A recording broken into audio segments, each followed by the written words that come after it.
Untuk membahasnya lebih lanjut, kami sudah terhubung dengan kuasa hukum Ibtu Rudiana Mardiman Sande. Selamat sore, Pak Mardiman. Pak Mardiman, kami belum bisa mendengar audio Anda, mungkin masih di mute. Selamat sore. Selamat sore, sudah terdengar. Baik Pak Mardiman, langsung saja saya ingin minta tanggapan Anda atas pernyataan dari kuasa hukum Peggy Setiawan bahwa Ibtu Rudiana harus hadir dalam sidang pengajuan peninjauan kembali Sakatatal. Terima kasih. Tentunya untuk menghadirkan seseorang di dalam pengadilan itu kan ada mekanismenya. Tapi tidak perlu khawatir, kami pun sebagai advokat yang hendak mencari keadilan yang sesungguhnya ya Mbak. Keadilan yang sebenar-benarnya. Kami mungkin besok pagi akan mengajukan amicus curiae ke pengadilan. Justru kami yang ingin hadir, nggak usah diminta gitu ya.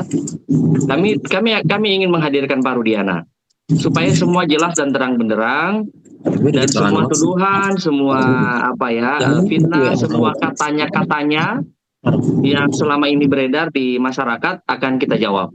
Kami akan mengajukan amicus curiae, sahabat pengadilan untuk bisa hadir di pengadilan. Ya. Baik, Pak Mardiman, saya ingin konfirmasi. Jadi Anda akan mengajukan amicus curiae untuk sidang dari Sakatatal. Ya, kami akan mengajukan amicus curiae, sahabat pengadilan supaya maksudnya ini inisiatif yang datang dari kami, ya. Tanpa diminta oleh pengadilan, kami yang bilang kami hadirkan gitu. Jadi biar fair gitu kan.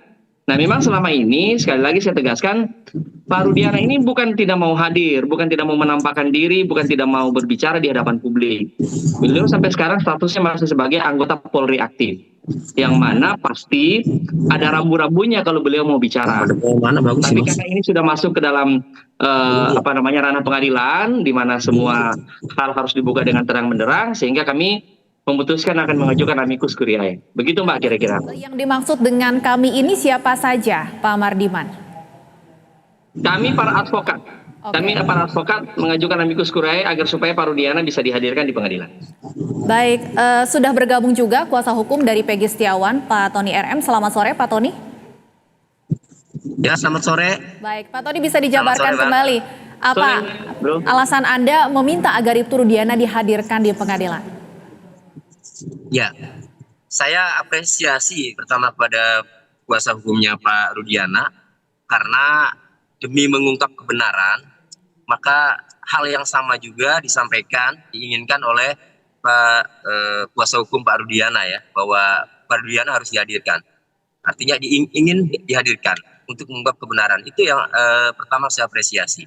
Karena pihak manapun kalau memang Pak Rudiana juga memang sebagai korban dan telah sesuai prosedur apa yang telah ia lakukan pada saat mengamankan, kemudian di sisi lain para terpidana juga terutama dalam hal ini yang selaku pemohon PK ada Sakatatal juga dengan dalilnya bahwa ia merasa bukan pelaku, maka keduanya ini ya saling mempertahankan ya pendapatnya, maka dihadirkan keduanya ini lebih bagus.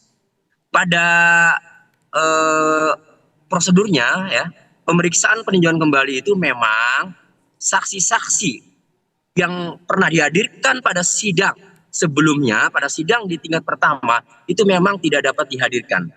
Memang aturannya itu ada, tidak dapat dihadirkan. Namun apabila kedua pihak menghendaki, memohon ya, baik pemohon maupun termohon maupun tadi ada amicus curiae, kemudian hakimnya juga mengabulkan dan memerintahkan, maka tidak menutup kemungkinan demi tegaknya kebenaran, demi terungkapnya kebenaran.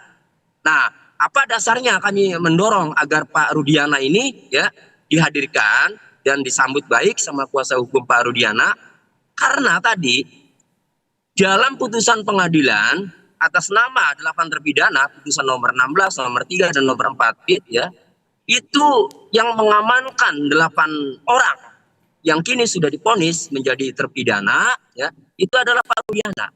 Nah, sementara dalam keterangannya Pak Rudiana ini ya mendapatkan informasi dari AF. Nah, ketika Pak Rudiana ini hadir, ini pertanyaan-pertanyaan dari penasihat hukum yang sudah siap ya, dari penasihat hukum tentu akan lebih detail, hakimnya juga tentu akan lebih detail ya. Ini nanti akan terungkap apa sebenarnya? Dari mana? Apakah berdasarkan keterangan Aib saja? Ataukah ada alat bukti lain? Karena penangkapan atau pengamanan 8 orang ini, ingat, belum dilakukan laporan polisi, ya. Kemudian belum diperiksa saksi-saksi, belum ditemukan alat bukti. Dan kejadiannya tanggal 27 Agustus 2016. Sementara diamankan 31 Agustus 2016. Ada rentang waktu 3 hari tidak tertangkap tangan. Yang seharusnya secara prosedur harus dilakukan penyidikan dulu. Karena penangkapan itu berdasarkan pasal 1 KUHP itu harus ada bukti yang cukup. Nah, makanya dihadirkan itu alat bukti apa waktu itu yang dimiliki Pak Rudiana ketika mengamankan 8 pelaku itu. Gitu. Baik, ya Pak Mardiman, tentunya hal-hal ini nantinya bisa dijawab juga oleh Ibtu Rudiana di pengadilan. Tapi dari informasi yang Anda terima dari klien Anda, tentunya klien Anda juga mengikuti perkembangan kasus ini, begitu banyak suara-suara sumbang yang juga kemudian dalam tanda kutip menyudutkan Ibtu Rudiana. Bagaimana klien Anda menjawab pertanyaan-pertanyaan tersebut? Saya klarifikasi pernyataan dari rekan saya tadi. Yang pertama, Ibtu Rudiana tidak pernah menangkap.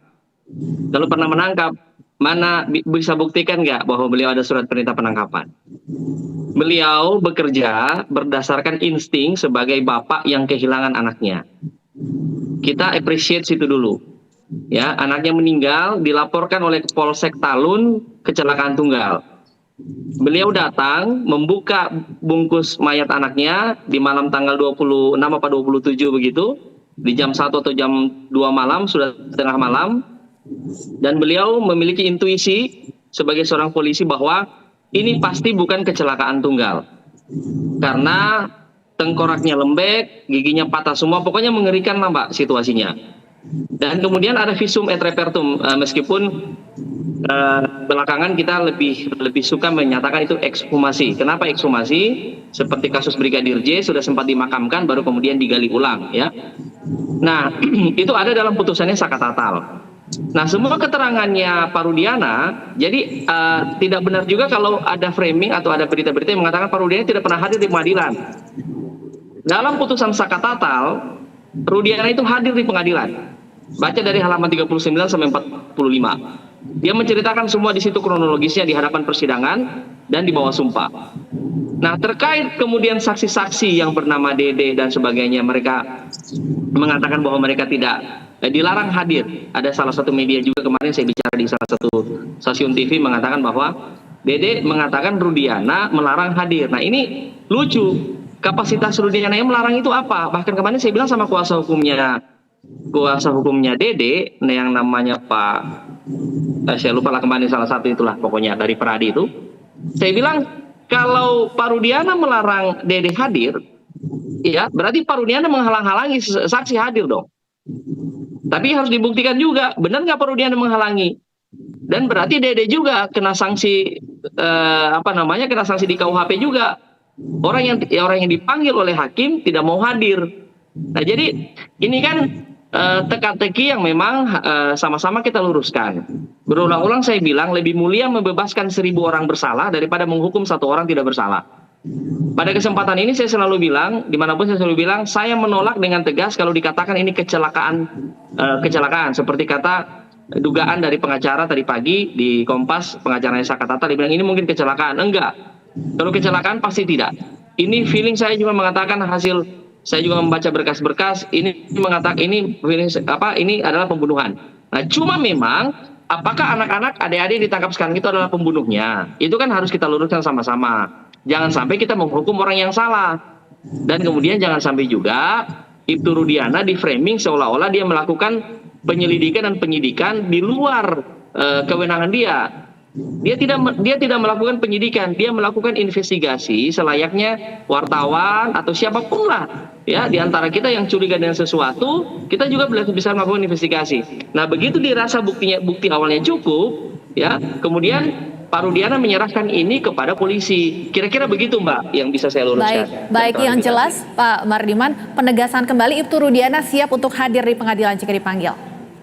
Sangat siap. Termasuk siap untuk diperiksa jika nantinya ada pemeriksaan dari Propam ataupun juga dari Kompolnas. Sudah, kalau itu malah sudah. Propam sudah, kan tidak terbukti dia melanggar apapun. Sudah pernah. Baik, Pak Tony, ada tanggapan? Ya, memang bukan dalam keterangan Pak Rudiana selaku saksi orang tua korban memang mengamankan ya, bukan ditangkap, mengamankan.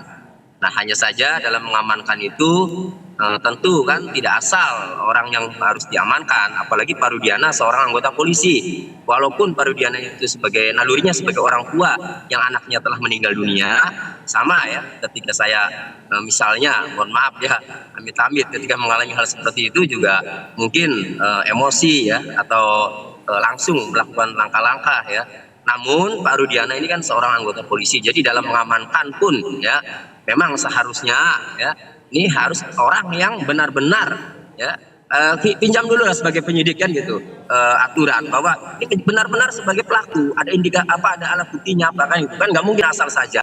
Nah, itu yang kita penasaran gitu loh. Nah, jadi Pak Rudiana dihadirkan ini dalam mengamankan 8 orang yang sekarang sudah divonis itu, apa dulu dasarnya, apa alat buktinya, apa yang mendasari Pak Rudiana sehingga yakin ini harus diamankan. Apakah hanya ada keterangan aib saja atau ada CCTV kan itu yang ternyata tidak dibuka itu. Baik. Baik, kita nantikan bersama. Terima kasih kuasa hukum dari Peggy Setiawan, Pak Tony, dan kuasa hukum dari Ibtu Rudiana, Pak Mardimas, sudah bergabung di Berita Satu Sore. Sehat selalu, Bapak Tony, dan kepada Berita Satu. Terima kasih, Bang Mardiman.